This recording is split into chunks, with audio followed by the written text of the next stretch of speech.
There is a strange rhythm hidden inside the last 100 years of global history.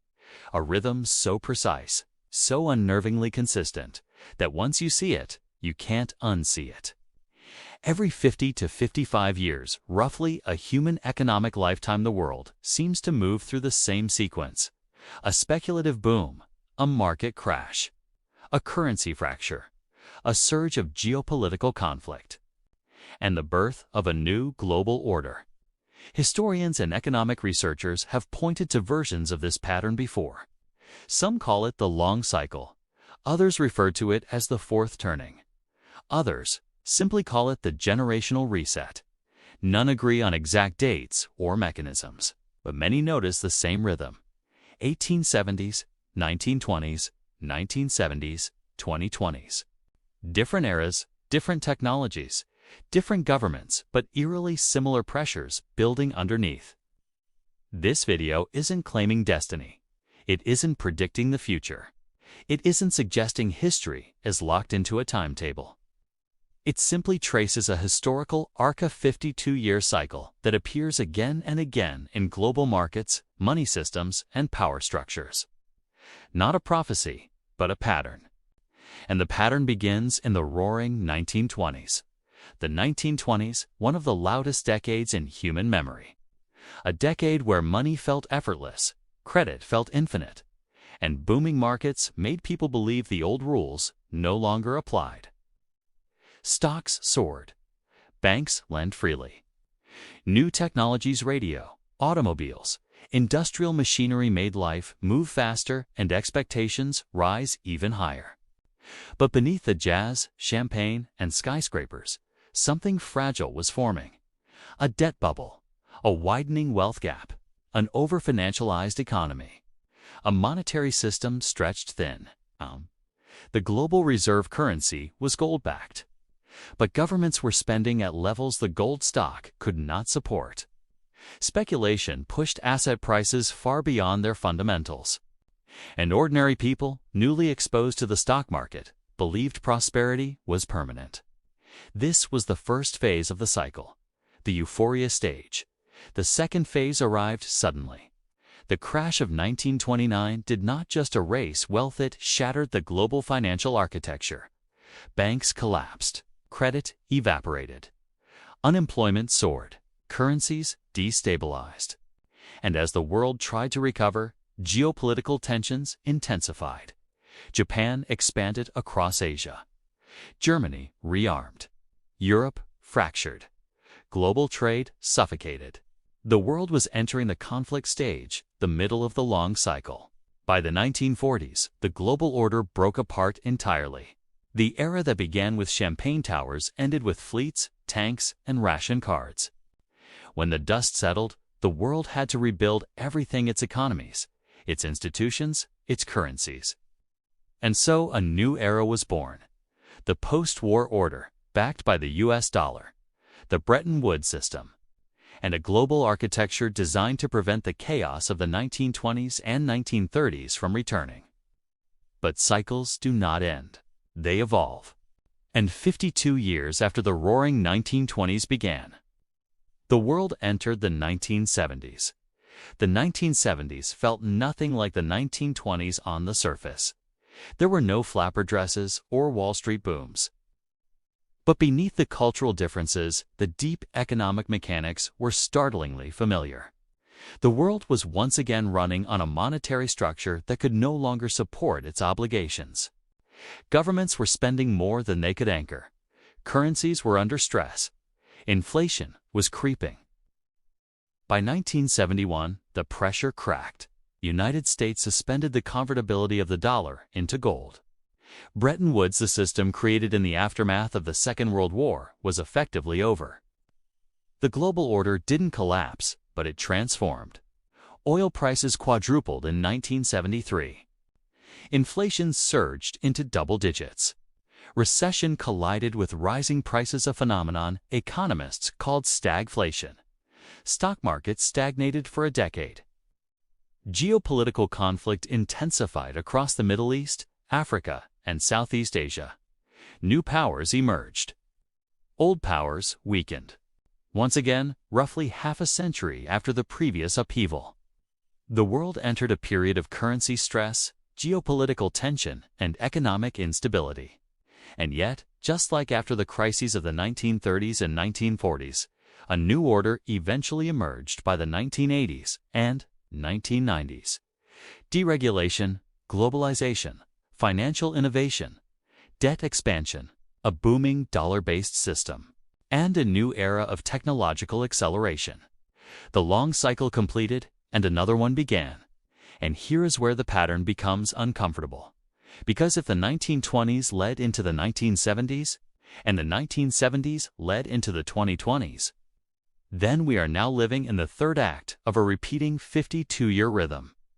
The parallels are not identical. History never is. But they are close enough that researchers consider them worth studying. So let's map the 2020s without prediction, without prophecy, just observation. The 2020s began with a shock that touched nearly every country. A global pandemic.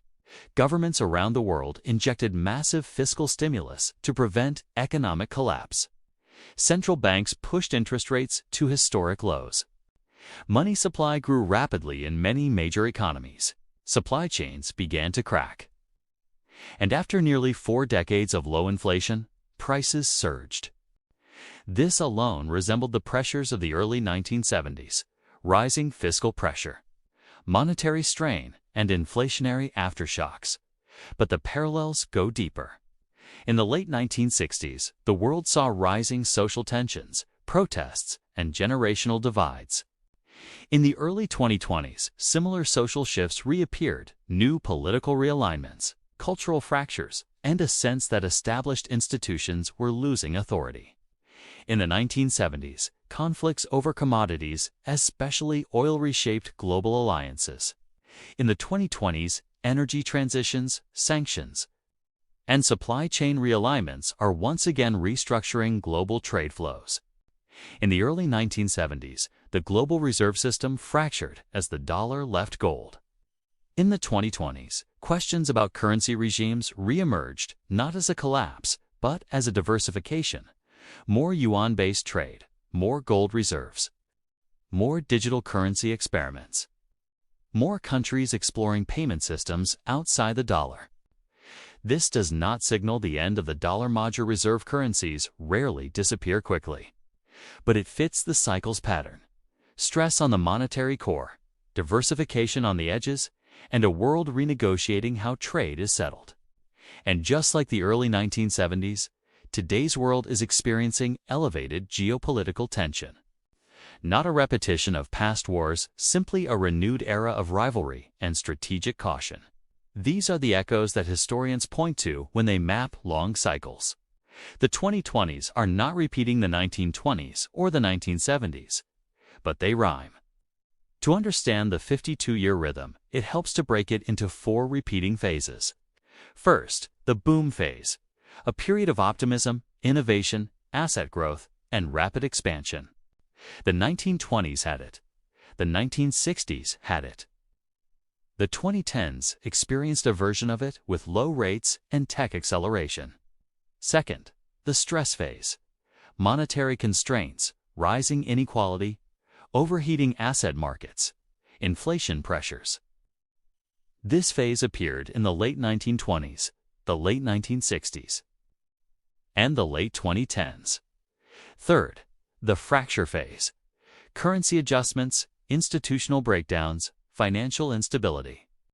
The early 1930s and early 1970s fit this pattern. The early 2020s show echoes of it, with supply shocks, inflation, energy realignments, and geopolitical reshuffling. Fourth, the rebuild phase. A new order emerges, new institutions, new trade patterns, new monetary frameworks. The world rebuilt in the 1940s and again in the 1980s. A similar restructuring appears underway, now different in shape, but familiar in tone. This is the 4-step long cycle economists refer to when analyzing historical parallels. Not a law, not a certainty, but a framework, a way to view history through patterns rather than coincidences. Some researchers trace this rhythm to demographics. Around every half-century, new generation rises into political and economic power, one that doesn't remember the last crisis firsthand, and thus makes decisions unshaped by the scars of the past. Others believe the cycle is driven by debt accumulation. Debt grows for decades, hits a limit, resets through inflation, restructuring, or policy change, and the process repeats. Others point to technology. Major technological shifts often arrive in 40 to 60-year waves, transforming social structures and economic demands. And some argue that the cycle is simply the time it takes for institutions to age, decay, and reinvent themselves. No single explanation is universally accepted. But taken together, they suggest that periodic upheaval is natural, not a sign of collapse, but a sign of transition. And that brings us back to our timeline. 1920 gives 1972 gives 2025. 3 moments separated by roughly half a century. 3 moments defined by market dislocations, currency adjustments, geopolitical tension, technological acceleration, institutional transformation. But also 3 moments followed by renewal, new systems, new rules, new eras. The long cycle is not a countdown. It is a turning of the page. And if history tells us anything, it's that each turning leads to reinvention. The 1920s gave way to the mid-century order. The 1970s gave way to the era of globalization.